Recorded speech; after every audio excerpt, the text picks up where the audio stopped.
What's it like to, we hear this, keep the noise out? How difficult is that though? Honestly, it's you think it's pretty difficult, but really we're so focused on on our preparation and what it takes to win. When you really get focused on that and what it takes to win, taking care of the outside noise is easy. Eric.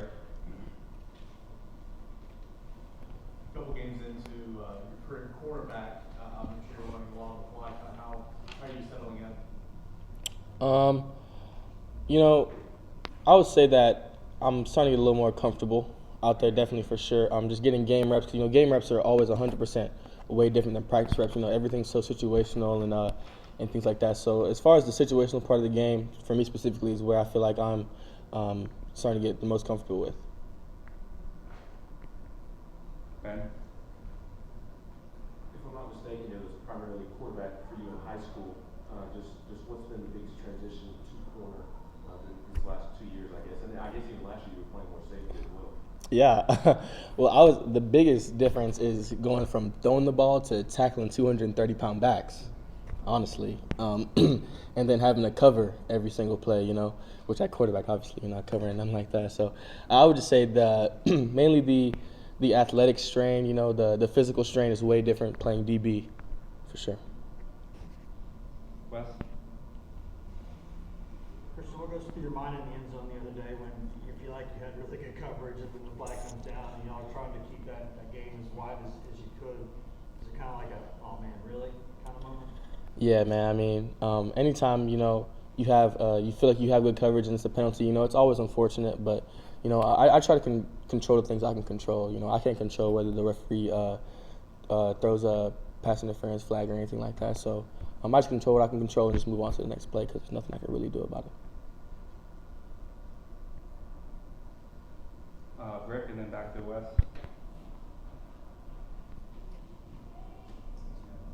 Kristen, how do you prepare for a guy like Bryce Young who can beat you in so many different ways? Yeah, Bryce is super duper talented. With his game, you can't take anything for granted. He's a great passer. He's a outstanding runner. So, you got to be prepared in all facets of the game, whether that's tight coverage or constricting running lanes to scramble and things like that. You got to focus on all facets of your game. Nothing can be lacking when playing a quarterback like Bryce. Wes, and then back to Adam. Christian, what kind of preparation do y'all get from your receivers on a daily basis? It seems like that's something that it's almost like a game within a game throughout the week because y'all's receivers are putting up huge numbers. How much does that help? For sure. Having the best wide receiver core in the country definitely helps you. Definitely helps you get prepared every week. You're not seeing a slouch at all ever at practice. You're getting a guy's 100% effort every week at practice, and I feel like that prepares us so much leading up to game day. Just getting those high speed, real high value reps because every rep with any receiver on our team is very very valuable because they're all super talented and they all have a lot to offer. Adam. We didn't get an update on Jalen McCullough. Coach didn't have one, but the secondary's been strained by losing guys. Warren Burrell's out now.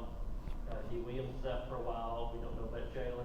How difficult is it, or how quick are you guys filling holes when needed? We have a lot of guys that we feel like we can lean on in our DB room, and we have a lot of great leadership within our room. So no matter who has to step up to the plate, no matter the situation, I feel like we're all going to do a great job in preparing whoever it is to take on that role, no matter what it is. Vince, and then Patrick. Two quick follow-ups. One to that is the versatility of cross-training a lot of you guys at different positions. Does that sort of add to the confidence that regardless of who might be missing, like Jalen, that somebody's going to be able to step up? Yeah, we all pride ourselves on being very versatile and playing any. Coach Martinez specifically likes to say we're DBs. We're not limited to any position. You're not just a corner. You're not just a safety. You're not just a nickel or a star. You play DB. So we all pride ourselves on being very versatile. You were talking about the practice of going up against those receivers. Do you see the work of you going up against them and the challenge they presented you paying off for them on offense? You're like, yeah, that's what we saw in practice. For sure. Definitely. Anytime there's a lot of success on Saturdays, you know, we definitely, as a defensive group, you know, look at each other and like, yeah, that makes sense. You know, we've been we've been seeing them make plays and do the things they've been doing all year, all fall and all spring. So, yeah. Chris, you guys have been around D since you got here in January. Remember this first 4 games, I guess his first play is here was that punt return. What was that like? Were you on the punt team? And just what was it like? Yeah. I was on the punt return team, and man, we're so excited for D, man. We love D so much. We love everyone on our team, but just having him be down, you know, for the first 4 weeks, and then him come back and make an explosive play like that, we were all just so incredibly ecstatic for him, and just the opportunity that he set our team up for in that situation. Couple more things. Were you guys surprised that he broke that out? He had some big returns in junior college, and also did you guys give him a hard time for being tackled by the punter? Oh, always a hard time for getting tackled by the punter, man. But you know, we've been seeing for all the fall and all the spring just the explosiveness that he brings at the punt return position. So I wouldn't say that we are surprised that it happened, but we're very excited for D.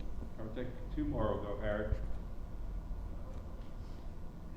I got 2 questions for you. What have you seen from Alabama's offense, those receivers, on tape so far? On tape so far, you know, they're a very explosive group, all very calculated in their route running, and all are threats down the field. You know, you can't take anyone on the receiving core lightly at all. And then secondly, I'm sure the answer to this is yes, but with Warren being out, is he playing a big role for you off the field, helping you prepare, helping you kind of watch that film and get ready? Yeah, definitely. I would say even really before Warren had dealt with what he's dealing with now, he had been instrumental for me personally in developing the mental side of my game, and not only me but just all the corners in our room. He had been instrumental in developing just our mindset and our focus to the game. One more. Anyone else that? Oh, Wes, last one. There's been times in the past where Tennessee plays Alabama and just everything has to go absolutely perfect for Tennessee to be in the game. How much confidence do y'all have knowing that you feel like the way you're playing right now, you got a chance to go out there and just play football and win this game? Yeah, I mean, that's what we do every Saturday, you know. We go out every Saturday with the mentality of doing everything we need to end up on the right side of the scoreboard when that clock hits 4 zeros, you know. We don't take anything for granted or anything like that, and we're gonna work for everything that we get, for sure. Thanks, Christian.